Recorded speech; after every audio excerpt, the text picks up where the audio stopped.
Hello students,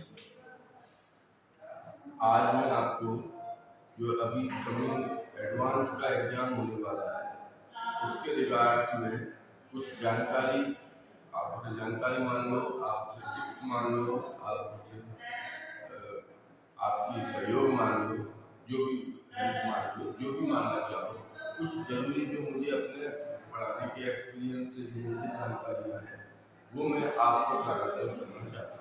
ज़्यादा लंबी video नहीं है, 10-12 मिनट की वीडियो है, कोशिश करिएगा कि पूरी देखिए।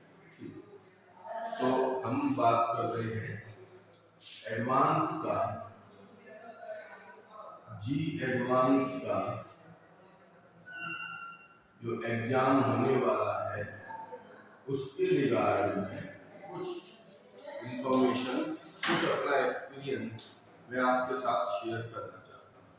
तो इस एग्जाम में बेसिकली जो क्वेश्चन सेट किया जाता है, क्वेश्चन पेपर सेट किया जाता है, तो उस क्वेश्चन पेपर को सेट करने के पीछे कोई अप्रोच होती है कि मतलब तुम कैसा क्वेश्चन पेपर सेट कर रहे हो, उससे तुम बच्चे में क्या चेक करना चाहते हो, जो एग्जाम देगा उसके बारे में या उसके रिगार्ड्स में तुम क्या जानकारी पता करना चाहते हो, क्या चीज चेक करना चाहते हो।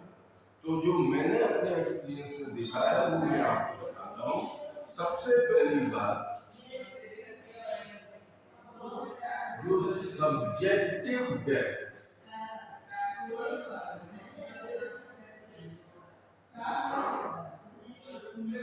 पेपर इस तरह सेट किया जाता है, उसमें इस तरह के क्वेश्चन, मैथ्स के पॉइंट ऑफ व्यू से इस तरह के क्वेश्चन रखे जाते हैं जिनसे ये चेक हो सके कि जो स्टूडेंट इस एग्जाम को दे रहा है उसने मैथ्स में कितनी डेप्थ से अपनी तैयारी की, कोई सा भी टॉपिक उसने कितनी डेप्थ में पढ़ा है। क्योंकि ऊपर ऊपर से क्वेश्चन नहीं आएगा, क्वेश्चन बीच में से आएगा या एंड में से आएगा या बेसिक्स में से आएगा। क्योंकि बेसिक्स भी बच्चे छोड़ देते हैं, फैकल्टी भी पढ़ाते समय छोड़ देती है। या तो बेसिक्स का यूज होगा और या तो बीच में से होगा चैप्टर के या एंड में से होगा। चैप्टर के बीच या एंड से ये मत समझिएगा कि 50 पेज है तो 25 पेज की बात होगा, इसका मतलब पहले 25 पेज पढ़ने की जरूरत ही नहीं है। मेरा कहने का मतलब है कि अगर हम सब्जेक्ट उस चैप्टर का ए से लेके जेड तक डेप्थ के हिसाब से, उसकी गहराई के हिसाब से देखें तो वो एडवांस में जो पेपर में क्वेश्चन आएगा वो 50% से 100% के बीच की गहराई का होगा।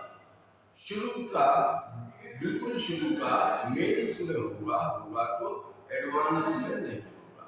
तो ये सबसे पहली चीज चेक करते हैं कि कोई टॉपिक तुमने बच्चे ने पढ़ा है तो वो क्या पूरी डेप्थ तक पढ़ा है, क्योंकि ये आगे से क्वेश्चन पूछते हैं, शुरू से नहीं पूछते। तो पहली चीज तो ये हुई कि आप सब्जेक्टिव डेप्थ कितनी लेके चल रहे हैं, किस तरह की तैयारी की। दूसरा, जो मेन चीज मेरी नजर में कि जैसे हम मैथ्स का एग्जांपल लूं, जैसे हम कोई सा भी चैप्टर पढ़ रहे हैं तो उस चैप्टर में कुछ फॉर्मूले, कंडीशन, अब जैसे ए कंडीशन के लिए अलग फॉर्मूला, बी कंडीशन के लिए अलग फॉर्मूला, सी कंडीशन के लिए अलग फॉर्मूला, ऐसे ले लो। क्योंकि मैं ए के लिए अलग, बी के लिए अलग, सी के लिए अलग फॉर्मूला हो गया, या फॉर्मूले याद नहीं किए जा सकते तो अप्रोच मांगती है, किस तरह की अप्रोच होगी अलग अलग केसेस में। अब एडवांस में ये क्या करेंगे, एक नया केस बना देंगे, मान लो बी एंड सी को कंबाइन करेंगे। अब इसके लिए तो आपने पढ़ा है तब तो रेडीमेड फॉर्मूला तो है, तो आपको अपने आईक्यू से ये रिजल्ट लेना पड़ेगा कि बी में ऐसा हुआ था, क्यों हुआ था, हमने अप्रोच क्या रखी थी या हमने फॉर्मूला क्या रखा था। सी में कुछ और हुआ था, उस केस में हमने क्या अप्रोच रखी थी और क्या फॉर्मूला रखा था।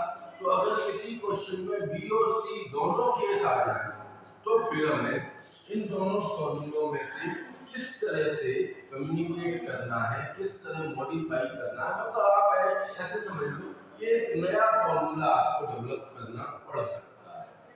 ये इसमें देखते हैं, ये जो दूसरा है कि ट्रेडिशनल मेथड्स ना लेकर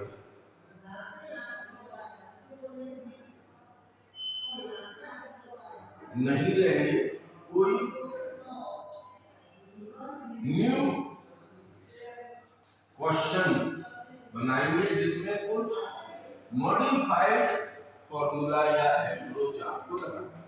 तो जितने डेप्थ में पढ़ोगे, पढ़ते समय आप इस तरह लोगे कि अरे बी में ऐसा हो रहा था इसलिए हमने ये अप्रोच लगाई, ये फॉर्मूला लगाया, सी में ऐसा हो रहा था इसलिए हमने दूसरी अप्रोच या दूसरा फॉर्मूला लगाया।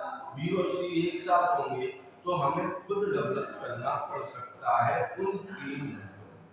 तो ये इसमें डिफरेंस होता है जो मेंस के एग्जाम में जनरली नहीं होता, एडवांस के एग्जाम में कुछ क्वेश्चन में आपको मिलेगा ही मिलेगा। तीसरा ये देखते हैं कि बच्चा जो 3 घंटे पेपर अटेम्प्ट करता है तो कितने कूल माइंड से पेपर अटेम्प्ट करता है। कूल माइंड से ये नहीं ठंडा बैठा है आराम से, कूल माइंड से मतलब है कि वो अपने दिमाग को कितना बैलेंस रखता है, उस पर स्ट्रेस को हावी होने दे रहा है या नहीं होने दे रहा है, मतलब शांत दिमाग से पेपर दे पा रहा है। अब ये कैसे चेक करेंगे, ये कोई क्वेश्चन तो इजी डाल देंगे, फिर लगातार 3-4 क्वेश्चन बहुत हैवी डाल देंगे। हैवी से मतलब वो आपका टाइम भी खा जाए और आपसे रिजल्ट भी ना निकले, आंसर ना निकले, तो आप डिप्रेस होंगे कि यार 4 क्वेश्चन का टाइम भी लग गया और क्वेश्चन बना भी नहीं, छोड़ना पड़ा। तो ये वो जरूर देखती है शांत दिमाग। तो आप ये फोकस करें कि मुझसे कितने बन रहे हैं, ये फोकस बिल्कुल ना करें कि मैं कितने छोड़ते जा रहा हूं।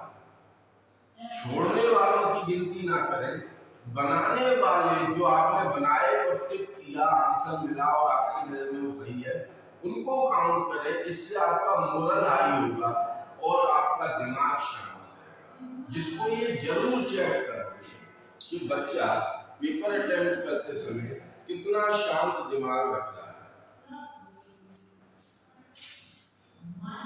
नॉर्मली एक्सेप्शन भी हो सकता है, कोई एक सब्जेक्ट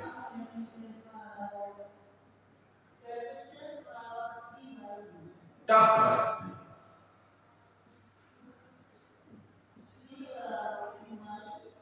जैसे कभी फिजिक्स टफ रख दिया, मैथ्स और केमिस्ट्री जी, कभी मैथ्स टफ रख दिया, फिजिक्स और केमिस्ट्री जी, कभी केमिस्ट्री टफ रख दिया, मैथ्स और फिजिक्स। ये करते हैं, जरूर करते हैं। तो इसका मैंने जो अपने तजुर्बे से देखा है, अपने एक्सपीरियंस से देखा है कि आप सब पेपर सॉल्व करते समय सब्जेक्ट वाइज सॉल्व मत करो। मेरा कहने का मतलब है, एक मोटा एग्जांपल दे देते हैं कि पहले 15 केमिस्ट्री के हैं, फिर 15 क्वेश्चन फिजिक्स के हैं, ये कम ज्यादा भी हो सकते हैं, और 15 क्वेश्चन मैथ्स के हैं।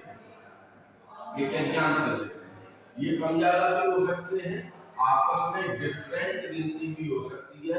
हर क्वेश्चन के मार्क्स डिसाइड होते हैं, मार्क्स तीनों के इक्वल होते हैं, फिजिक्स केमिस्ट्री और मैथ्स। अब मान लीजिए कि आपका फिजिक्स जो था वो टफ था, आपके पेपर में मैंने बताया कि कोई एक सब्जेक्ट टफ होगा। मान लो फिजिक्स टफ है, आपने पहले केमिस्ट्री के अटेम्प्ट किए 15 क्वेश्चन, कुछ छोड़े, कुछ अटेम्प्ट किए, पूरी केमिस्ट्री अटेम्प्ट की। उसके बाद आप फिजिक्स पे आए, क्योंकि फिजिक्स का पेपर टफ था तो ये आपका ज्यादा समय ले। कौन? फिजिक्स का पेपर ज्यादा समय ले गया, और हो सकता है इतना समय ले गया कि केमिस्ट्री मैथ्स के 15 क्वेश्चन जो वास्तव में इजी थे उनके लिए आपका समय नहीं बचा, या बचा तो 2-3 क्वेश्चन लाइक बचा, बाकी सब समय आपने फिजिक्स में बांट दिया। फालतू बांटते हो। तरीका क्या है मेरे हिसाब से, आप जैसे यही है तो सीक्वेंस होगी 152 से लेके 45 तक। आप क्वेश्चन पढ़िए, अगर क्वेश्चन आपसे बनने की उम्मीद लग रही है, आपको अप्रोच समझ में आ रही है, तो उसे अटेम्प्ट करिए, अटेम्प्ट करके आंसर लाइए और आंसर को टिक करिए। अगर आपको बिल्कुल समझ में नहीं आ रहा तो उसे छोड़ दीजिए। अब इसमें चाहें तो दो कैटेगरी बना लीजिए कि एक तो मुझे बिल्कुल पल्ले ही नहीं पड़ा तो मैं इसको कर ही नहीं सकता, भले ही मुझ पे आगे समय बचे या नहीं बचे। और एक ऐसी कैटेगरी, मान लो तीसरे नंबर का क्वेश्चन है, छोड़ दिया है, अभी तो छोड़ दिया है, लेकिन मुझे पढ़ते समय कुछ लगा था, स्ट्राइक किया था कि मैं इसको इस तरह ट्राई कर सकता हूँ, शायद बन जाए, तो उस पर क्वेश्चन टैग लगा लीजिए और जो छोड़ रहे हो उस पर क्रॉस लगा लीजिए। ऐसे कर करके पूरे 45 तक आइए, सब्जेक्ट मत दीजिए, आप सीक्वेंस देखिए, 45 तक आइए तो वो क्वेश्चन आप कर चुके होंगे जो आपसे बन रहे थे, उनको आपने निपटा दिया और उन पे राइट लगा दीजिए कि हाँ मैं ये कर दिया, अब ये दोबारा पढ़ना नहीं। फिर जब आप 45 पे पहुंच जाए तो वापस 1 से फिर शुरू करिए, घड़ी आपको दिख रही होगी कि आपको कितना समय है। अब आप एक तरफ से वो क्वेश्चन देखते जाइए जिन पर क्वेश्चन टैग लगाया आपने, मतलब ये आप ट्राई कर सकते हैं, जो क्रॉस लगाया है उनको छोड़ दीजिए, फिर क्वेश्चन टैग वाला को फिर ट्राई करिए, फिर भी अगर समय बचता है तो फिर क्रॉस वाला लगाया जाएगा। इससे फायदा ये होगा कि आपको जो क्वेश्चन आपके बन सकते थे उनके लिए आपका प्रॉपर टाइम होगा, क्योंकि एडवांस के पेपर में 100% करने की बिल्कुल मत सोचिए, आप सिलेक्टेड सोचिए, नेगेटिव मार्किंग से बचिए। मतलब कोई भी क्वेश्चन वही टिक करिए जिसको आपने एक्चुअल में सॉल्व करके आंसर लाए।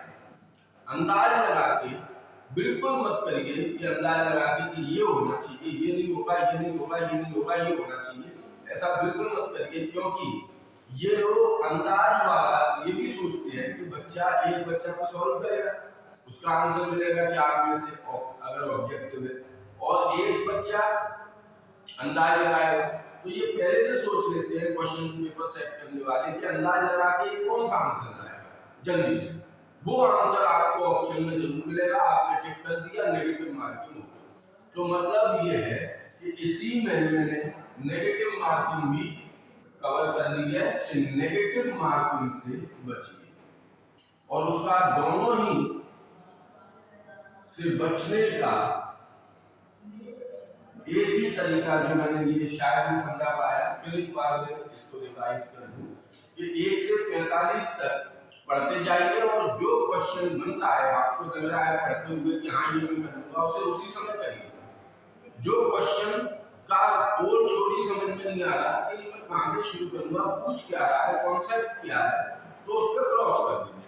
और जो क्वेश्चन आपको लग रहा है कि मैं इसको इस तरह ट्राई कर सकता हूँ, शायद बन जाए, उस पर क्वेश्चन मार्क ऐसे करके 1 से 45 तक जाइए, लास्ट तक 45 से मतलब पेपर के लास्ट तक, फिर वापस शुरू करिए पहले से, और जिन पर क्वेश्चन टैग लगे उनको ट्राई करिए, और जिन पर क्रॉस लगा है उन्हें छोड़ दीजिए, और जो कर चुके थे पहले बार में उन पे टिक का मार्क लगा लीजिए कि इनको अब मुझे दोबारा नहीं पढ़ना, क्योंकि अगर दोबारा पढ़ने लगे तो समय खराब होगा।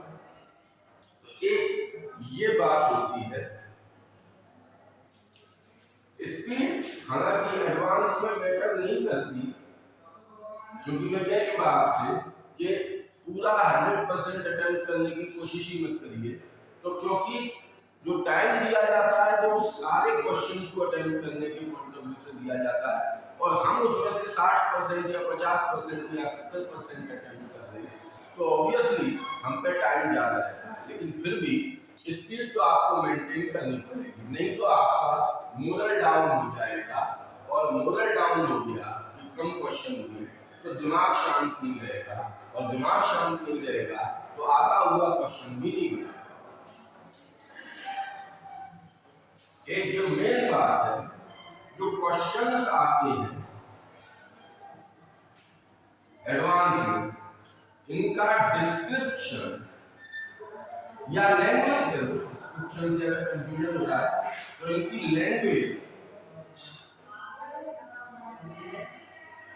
बहुत लेंदी होती है,